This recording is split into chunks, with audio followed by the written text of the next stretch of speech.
కానీ నువ్వు చెప్పిందాన్ని బట్టి చూస్తే ఒకసారి ఎంక్వైరీ చేయిస్తే మంచిదనిపిస్తోంది.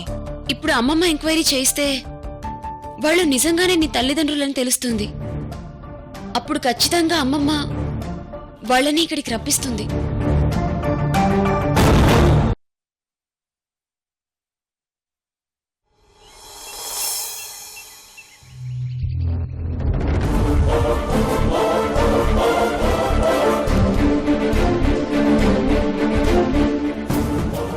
Good morning madam. Good morning. Hello sir. How are you? I'm fine. కూర్చోండి. Thank you. చెప్పండి. ఒక ముఖ్యమైన పని మీద మిమ్మల్ని కలవడానికి వచ్చాం. చెప్పండి, ఏంటి విషయం? ఇంతకు ముందు ఇదే జైల్లో సుమారు 15 సంవత్సరాల జైలు శిక్ష అనుభవించిన సురేంద్ర అనే వ్యక్తి గురించి ఎంక్వైరీ చేయడానికి వచ్చాం. సురేంద్ర? పెయింటర్. 2 రోజుల క్రితమే ఈ జైలు నుంచే రిలీజ్ అయ్యాడు. అతని గురించే మాట్లాడడానికి వచ్చాం. అసలు అతను ఏం చేసి జైలుకి వచ్చాడు? అతని క్యారెక్టర్ ఏంటి? సురేంద్ర చాలా మంచివాడు మేడం. ఒక మర్డర్ కేసులో శిక్ష పడి ఇక్కడికి వచ్చాడు. అతనికి ఏ బ్యాక్గ్రౌండ్ లేదు. అతను చంపింది ఒక పవర్ఫుల్ వ్యక్తికి సంబంధించిన మనిషిని. దాంతో ఎక్కువ సంవత్సరాలు ఈ జైల్లో గడపాల్సి వచ్చింది.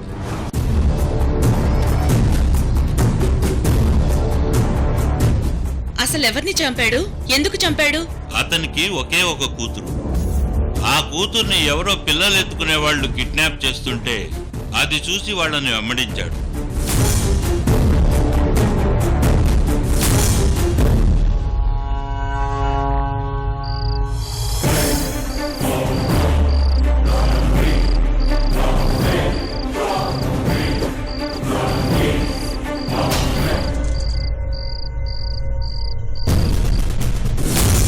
అలా వాళ్ళని వెంబడించి వాళ్ళ నుంచి తన కూతుర్ని తీసుకొని ఒక ట్రక్కు లోపల దాచి ఆ కిడ్నాపర్స్తో తలపడ్డాడు.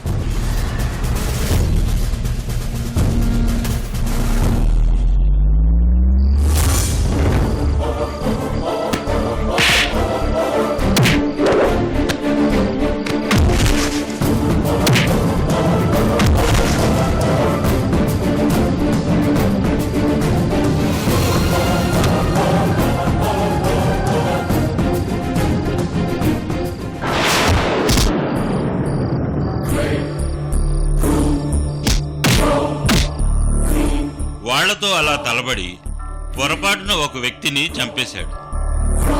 ఈ ప్రాసెస్ లో తన కూతురు ట్రక్ లో నిద్రపోవటం వల్ల ట్రక్ తో పాటు తన కూతురు మిస్ అయింది.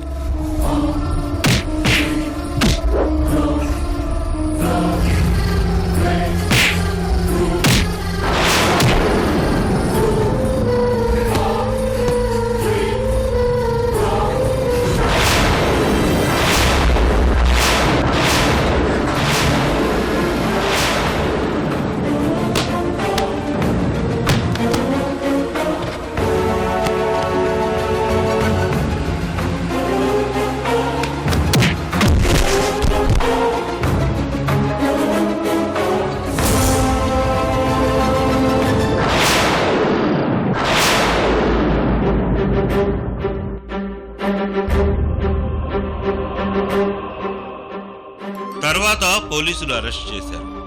చనిపోయిన వ్యక్తి ఒక పొలిటీషియన్ మనిషి కావటం వల్ల, తను నిజం చెప్పిన సరైన సాక్ష్యాలు లేకపోవటం వల్ల కోర్టు అతనికి యావజ్జీవ శిక్ష విధించింది.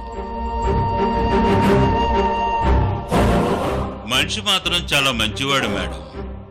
ఈ 15 సంవత్సరాలు జైల్లో తన కూతురు పెయింటింగ్ వేస్తూనే గడిపాడు.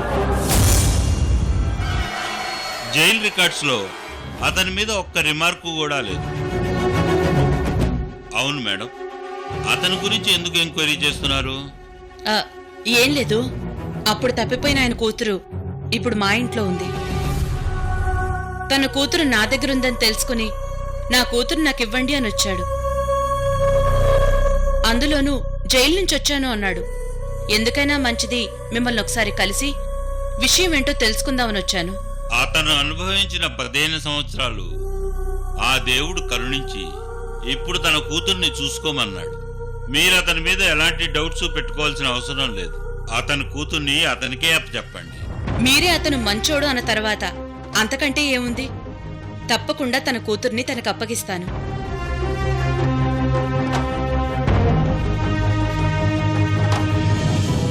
ఓకేనండి, మీరిచ్చిన ఇన్ఫర్మేషన్కి చాలా థ్యాంక్స్. మరి మేము బయలుదేరుతాం. అలాగే మేడం.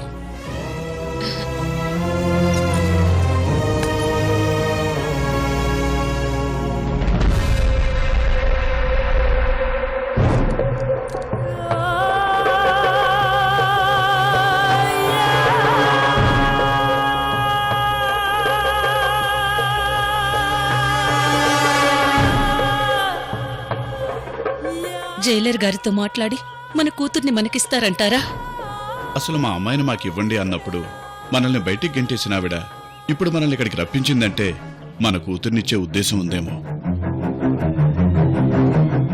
అయ్యా, అదిగో ఆవిడొస్తోంది.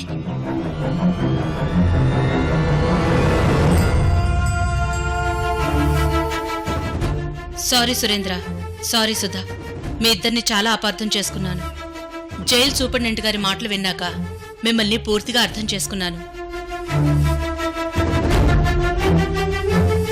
మీరు ఏ పరిస్థితుల్లో 15 సంవత్సరాలు జైల్లో గడపాల్సి వచ్చిందో తెలిసింది.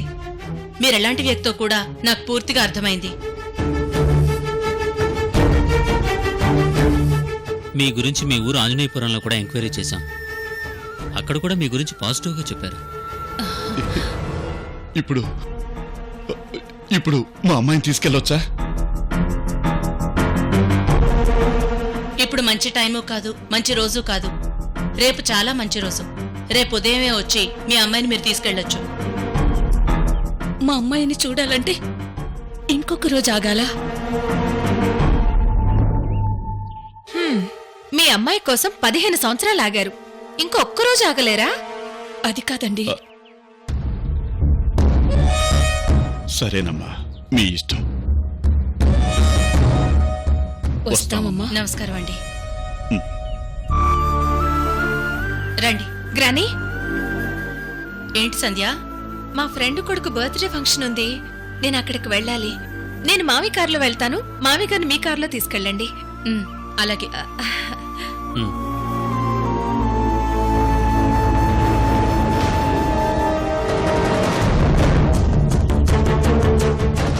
ఇప్పుడు వీళ్ల కూతురు దొరికిందనే ఆనందంలో ఉన్నారు.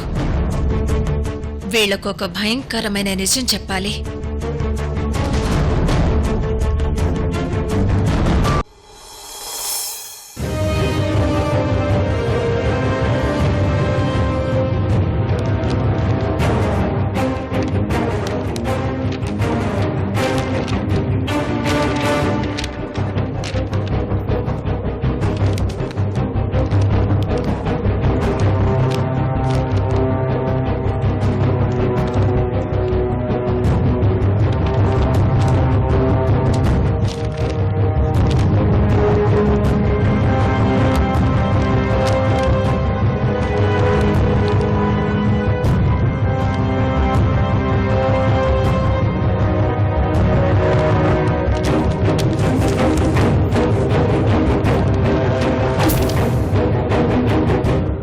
అసలు ఈ రిపోర్ట్స్ నందిని గారివేనా? Yes sir. రిపోర్ట్స్ మీద డౌట్తో నందినిని మళ్ళీ పిలిపించి టెస్ట్ చేశాం. ముందు రిపోర్ట్స్ లో ఈ రిపోర్ట్స్ లో తేడా ఏమీ లేదు. అదే నాకు అర్థం కావట్లేదు సార్.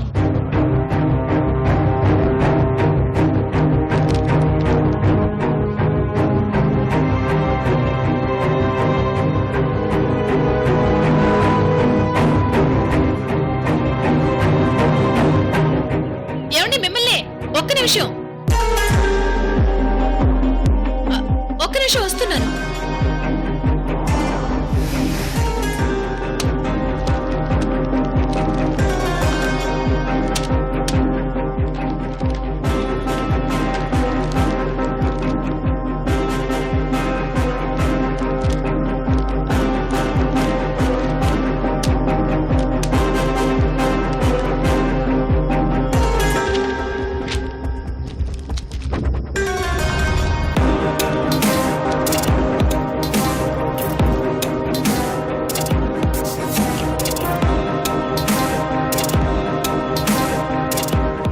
ఎలా చెప్పాలో అర్థం కావడం లేదు. ఇలా చెప్పొచ్చో లేదో కూడా తెలియడం లేదు.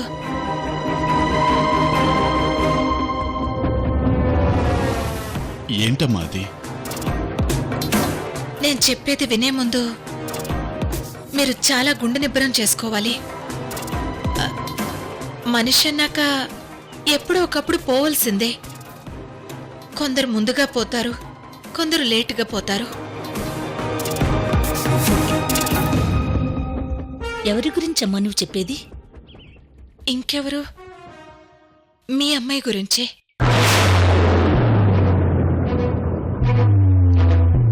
డాక్టర్, అసలు ఈ వండర్ ఏంటో అర్థం కావడం లేదు. చూసారా ఇది? అసలు నందినికి సంబంధించిన బ్రెయిన్ స్టెమ్ ఎంత యాక్టివ్గా రెస్పాండ్ అవుతుంది. చనిపోతుందని అనుకున్న అమ్మాయి ఇలా క్యూర్ అవడం మన హాస్పిటల్ హిస్టరీలో ఫస్ట్ టైం.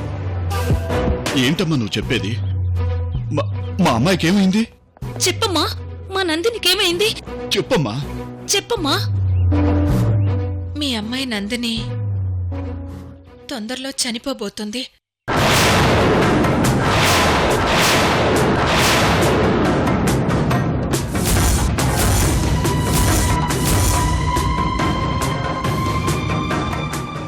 మీ అమ్మాయికి యుఎస్లో యాక్సిడెంట్ అయింది. అసలు అప్పుడే చనిపోతుందని అందరూ అనుకున్నారు. లక్కీగా ఇన్నాళ్ళు బ్రతికింది. బహుశా తన ఆఖరి రోజుల్లో మీరొచ్చి తనతో గడపాలని రాసిపెట్టినట్టుంది.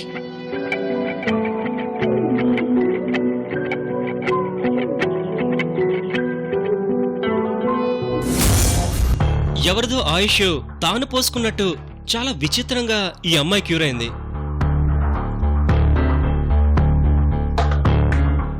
ఆ అమ్మాయికి టెస్టులు చేస్తున్నప్పుడు నాకే నమ్మకం పోయింది. కొన్ని గంటల్లోనో కొన్ని రోజుల్లోనో చనిపోయే ఈ అమ్మాయి చాలా విచిత్రంగా క్యూర్ అవడమా? Still I can't believe it.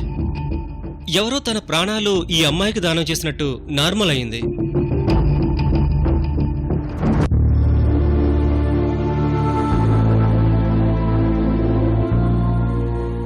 అసలు ఈ విషయం ఈ సమయంలో మీకు చెప్పకూడదు. కానీ తనక్కడ ఎప్పుడు ఏమైపోతుందో తెలీదు. మీకు తొందరగా చెబితే ఆఖరి చూపైనా దక్కించుకుంటారని చెప్పాను.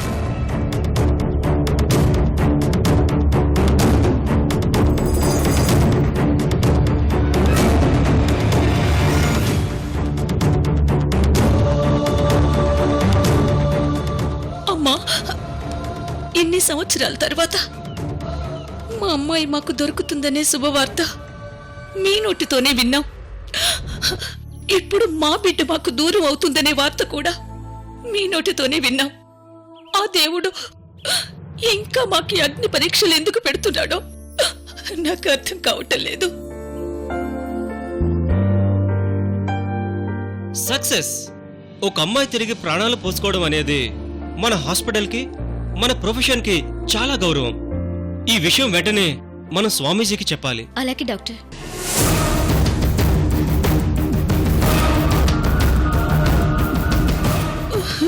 ఊరుకో అమ్మా. మా అమ్మాయిని రేపు చూద్దాం అనుకున్నాం, కానీ ఈ విషయం తెలిసాక ఇప్పుడే చూడాలనుందమ్మా.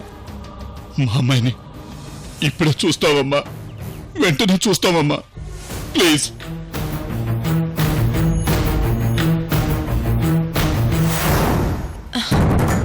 అలాగేనండి, తొందరగా వెళ్ళండి.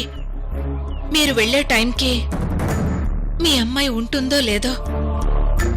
నిలబడుతూనే మాట్లాడుతూ పడిపోయి చనిపోను వచ్చు.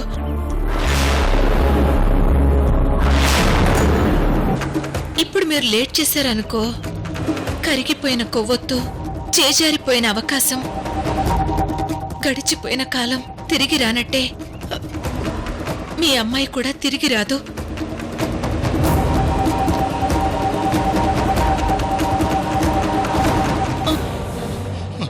మేము ఇప్పుడే వెళ్తామమ్మా.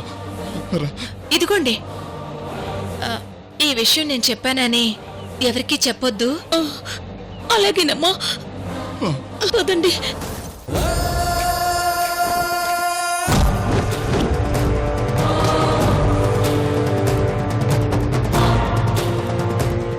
ఇప్పుడు నేను నెక్స్ట్ సీన్లో ఉండకపోవడం బెటర్. లేకపోతే నందిని గురించి నేనే చెప్పానని రోజీ నానమ్మ నన్ను తిడుతుంది. వెళ్తున్నారుగా, చూద్దాం.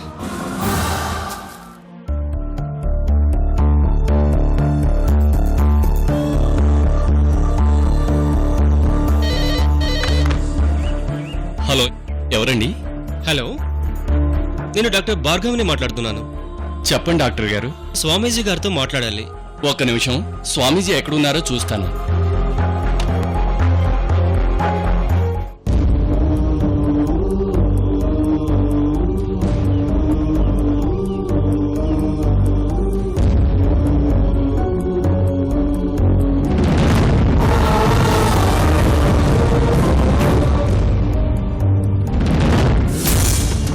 స్వామీజీ ఆశ్రమంలో లేరు, బయటికెళ్లారు. బయటకా? ఎక్కడికి వెళ్లారు? ఆయన ఎక్కడికెళ్లారో మాకు కూడా తెలీదు. ఆయనకి అర్జెంటుగా ఒక ముఖ్యమైన విషయం చెప్పాలి. ఏమీ లేదు, మీ అందరికీ నందిని అనే అమ్మాయి చాలా క్రిటికల్ పొజిషన్లో ఉందనే తెలుసు. కానీ ఆ అమ్మాయి ఇప్పుడు పూర్తిగా క్యూర్ అయింది. ఈ విషయం అర్జెంటుగా స్వామీజీతో చెప్పాలి. అందుకే ఆయన అపాయింట్మెంట్ కోసం ఫోన్ చేశాను. చాలా మంచి విషయం చెప్పారు. ఆ అమ్మాయి కోసం స్వామీజీ తన శరీరాన్ని ప్రయోగశాలగా చేసుకున్నారు. మొత్తానికి విజయం సాధించారు. కానీ ఈ విషయం స్వామీజీకి చెబుదామంటే ఆయన ఎక్కడికెళ్లారో మాకు అర్థం కావట్లేదు. ఒక పని చేయండి, రేపు ఏకాదశికి సంబంధించిన పూజ ఉంది. స్వామీజీ ఎక్కడున్నా ఆ పూజకి ఖచ్చితంగా వస్తారు. మీరు రేపొచ్చి ఆయన్ని కలిసి విషయం చెప్పొచ్చు. అలాగే. ఈ విషయం రోజీ గారికి కూడా ఫోన్ చేసి చెప్తే బాగుంటుంది. నందినిని హాస్పిటల్లో అడ్మిట్ చేసినప్పుడు ఆవిడ చాలా టెన్షన్ పడ్డారు. ఈ విషయం తెలిస్తే ఆవిడ చాలా హ్యాపీగా ఫీల్ అవుతారు.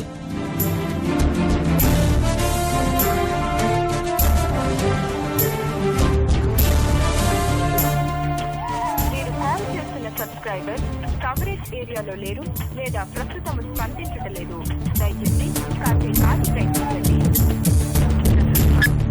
రోజీ గారి ఫోన్ కలవట్లేదేంటి? డాక్టర్, అసలు ఇంత పెద్ద విషయాన్ని ఆవిడకు చెప్పొచ్చో చెప్పకూడదో డాక్టర్? రేపు స్వామీజీకి చెప్పాక ఆ తర్వాత ఆవిడకు చెప్పడం మంచిది కదా. Yes, you're right. రేపు స్వామీజీతో మాట్లాడాక ఆయన ఎలా చేద్దామంటే అలా చేద్దాం.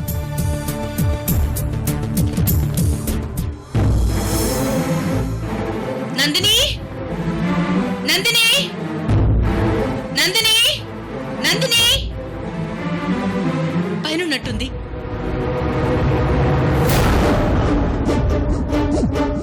నందిని, నందిని,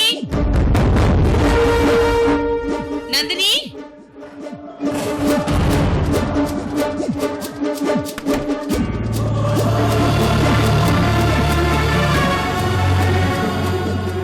ఏంటే ఇంకా ఫ్రెష్ అప్ అవ్వలేదా?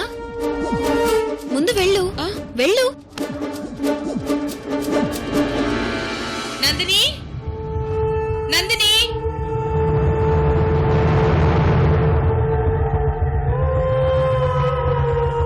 అమ్మా నందిని, నిన్నొచ్చిన వాళ్ళ గురించి మొత్తం అంతా ఎంక్వైరీ చేయించాం. దీపక్ కూడా వాళ్ళ గురించి ఊళ్ళో ఎంక్వైరీ చేయించాడు. వాళ్ళు నీ పేరెంట్స్ అని తేలింది.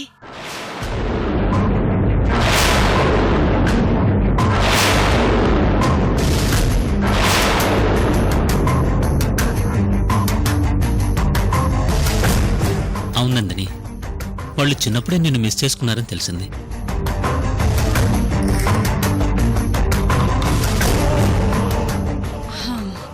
మొత్తానికి ఈ పేషెంట్కి పేరెంట్స్ వాళ్లే అన్నమాట.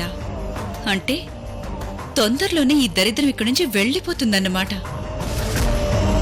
చూడమ్మా, వాళ్లే మీ అమ్మ నాన్న అని తెలిసాక నేనెంతో హ్యాపీగా ఫీల్ అయ్యాను. ఎందుకంటే నీకంటూ చెప్పుకోవడానికి నీకమ్మా నాన్న ఉన్నారు. You have a family.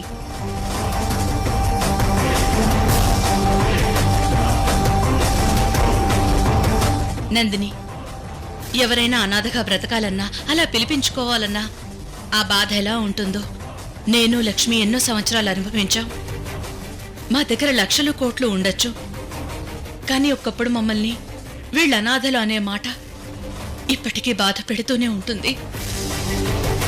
ఇక నుంచి నీకు ఆ బాధ లేనందుకు నాకు చాలా సంతోషంగా ఉంది.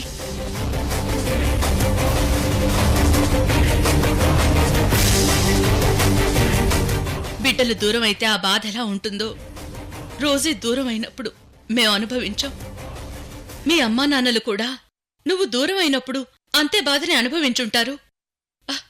అందుకే ఇక నుంచి నీ తల్లిదండ్రుల దగ్గరే నువ్వు ఉండడం మంచిది.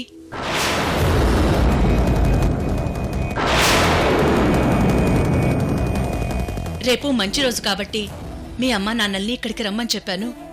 వాళ్ళొచ్చాక వాళ్లతో పాటు నువ్వు హ్యాపీగా వెళ్ళిపోవచ్చు.